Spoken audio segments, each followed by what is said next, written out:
Hi friends, അസ്സാം വലൈക്കും, നമസ്കാരം. ഇന്ന് ഞാൻ വളരെ സിമ്പിളായിട്ടും ഹെൽത്തി ആയിട്ടുള്ള ഒരു സ്നാക്സിൻ്റെ റെസിപ്പിയാണ്. ചുണ്ടൽ കടല, കറുത്ത ചുണ്ടൽ കടല വെച്ച് ഇതുകൊണ്ടുള്ള ഒരു റെസിപ്പിയാണ് കാണിക്കുന്നത്. ഇത് നമുക്കൊന്ന് കുതിർത്തെടുത്താൽ മതി, അവിച്ചെടുക്കേണ്ട ആവശ്യമില്ല. അപ്പോൾ കുതിർത്തെടുത്ത ഒരു 4-5 മണിക്കൂർ കുതിർത്തതാണ്. നല്ലതുപോലെ കഴുകിയതിന് ശേഷം വെള്ളത്തിലിട്ടൊന്ന് കുതിർത്തെടുത്തതാണ്. ഈ ചുണ്ടൽ കടല നമ്മുടെ മിക്സിയുടെ ചെറിയ ജാറിലോട്ട് 1 കപ്പുണ്ട്, 1 കപ്പൊന്ന് ചേർത്ത് കൊടുക്കുക. ചേർത്ത് കൊടുത്തതിന് ശേഷം ചെറിയ രീതിയിലൊന്ന് ക്രഷ് ചെയ്തെടുക്കുക. അപ്പോൾ തോടൊന്നും നമ്മൾ ഇളക്കി മാറ്റേണ്ട ആവശ്യമില്ല. തോടോടുകൂടി തന്നെ നമുക്കിതിനെ ഇതുപോലെ ഒന്ന് ക്രഷ് ചെയ്തെടുക്കണം.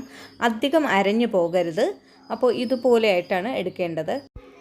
അപ്പോൾ ഇതിനെ ഞാനൊരു ബൗളിലോട്ട് മാറ്റുന്നുണ്ട്. നമ്മൾ പരിപ്പ് ഇടയ്ക്കുള്ള ആ പരിപ്പൊക്കെ ഒന്ന് ചതച്ചെടുക്കില്ലേ, അതേ രീതിയിലാണ് ഇത് ഞാൻ ക്രഷ് ചെയ്തെടുത്തിരിക്കുന്നത്. അപ്പോൾ ടേസ്റ്റും ഏതാണ്ട് അതുപോലെയൊക്കെ തന്നെയാണ്, നല്ലൊരു ടേസ്റ്റാണ്. 1/4 ടേബിൾ സ്പൂൺ ഇഞ്ചി വെളുത്തുള്ളി ചതച്ചത് ചേർത്ത് കൊടുക്കാം. ഒരു 2 പിഞ്ച് മഞ്ഞൾപ്പൊടി ചേർത്ത് കൊടുക്കാം. ഒരു 3/4 ടേബിൾ സ്പൂൺ മുളക് പൊടി ചേർത്ത് കൊടുക്കാം.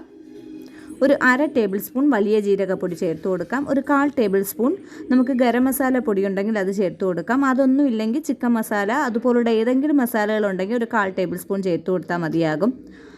കുറച്ച് കുരുമുളക് പൊടി ആവശ്യമെങ്കിൽ ചേർത്ത് കൊടുക്കാവുന്നതാണ്, എരിവിനനുസരിച്ച്. പിന്നെ ഞാൻ ഒരു ചെറിയ സവാള നീളത്തിൽ ഇതുപോലെ കട്ട് ചെയ്തതാണ്, അത് ചേർത്ത് കൊടുത്തിട്ടുണ്ട്. പിന്നെ നമുക്ക് മല്ലിയില, കറിവേപ്പില ഇതിൽ ഏതെങ്കിലുമൊക്കെ ഉണ്ടെങ്കിൽ ഫ്ലേവർ അനുസരിച്ച് നമുക്ക് കുറച്ച് ഇതിലോട്ട് ചേർത്ത് കൊടുക്കാം. അപ്പോൾ ഞാൻ കുറച്ച് കറിവേപ്പിലയാണ് ചേർത്ത് കൊടുത്തിരിക്കുന്നത്. ഇനി ഞാൻ ഇതിലോട്ട് ചേർത്ത് കൊടുക്കുന്നത് അരിപ്പൊടിയാണ്. വറുത്ത അരിപ്പൊടി ഒരു 2 ടേബിൾ സ്പൂൺ ചേർത്ത് കൊടുക്കുന്നുണ്ട്. അരിപ്പൊടിയുടെ കൂടെ 2 ടേബിൾ സ്പൂൺ മൈദയും കൂടെ ചേർത്ത് കൊടുക്കാം. ആവശ്യത്തിന് ഉപ്പും ചേർത്ത് കൈ ഉപയോഗിച്ച് നല്ലതുപോലെ എല്ലാം കൂടി ഒന്ന് മിക്സ് ചെയ്തെടുക്കുക. ആവശ്യമെങ്കിൽ 3-4 ടേബിൾ സ്പൂൺ വെള്ളവും കൂടെ ചേർത്ത് നല്ലതുപോലെ ഒന്ന് കുഴച്ചെടുക്കാം.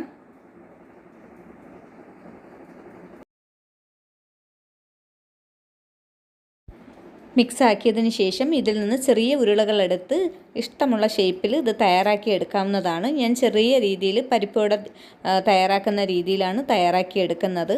ഇതുപോലെ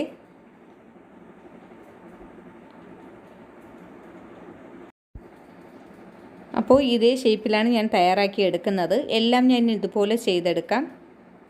ഇതുപോലെ എല്ലാം ചെയ്തെടുത്തിട്ടുണ്ട്. ഇനി നമുക്ക് നല്ല ചൂടായ എണ്ണയിലോട്ടിട്ട് നല്ലതുപോലെ മൊരിച്ചെടുക്കാം. മീഡിയം ഫ്ലെയിമിലിട്ട് വേണം ഇത് മൊരിച്ചെടുക്കാൻ. അതായത് നമ്മൾ കടല അവിച്ചെടുത്തിട്ടില്ല, പച്ചയോട് കൂടി തന്നെയാണ് ഇത് തയ്യാറാക്കുന്നത്. നല്ല ക്രിസ്പി ആയിട്ടുള്ള പരിപ്പോടെ കഴിക്കുന്നതിനേക്കാൾ നല്ല ടേസ്റ്റായിട്ട് നമുക്കിത് ചൂട് ചായയോട് കൂടി വൈകുന്നേരം സ്നാക്സായിട്ട് ഇത് കഴിക്കാൻ പറ്റും. നല്ലൊരു വടയാണിത്.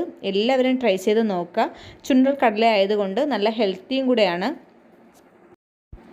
അപ്പോൾ ഇത് മീഡിയം ഫ്ലെയിമിലിട്ട് വേണം ഇത് തയ്യാറാക്കി എടുക്കാൻ. ഇതിപ്പോൾ ഏതാണ്ട് ഒരു ഭാഗമൊക്കെ മൊരിഞ്ഞ് കിട്ടിയിട്ടുണ്ട്. ഇടയ്ക്കിടയ്ക്ക് ഒന്ന് മറിച്ചും തിരിച്ചൊക്കെ ഇട്ടൊന്ന് തയ്യാറാക്കി എടുത്താൽ മതിയാകും. നല്ല ടേസ്റ്റി ആയിട്ടുള്ള വട നമ്മുടെ തയ്യാറായിട്ടുണ്ട്.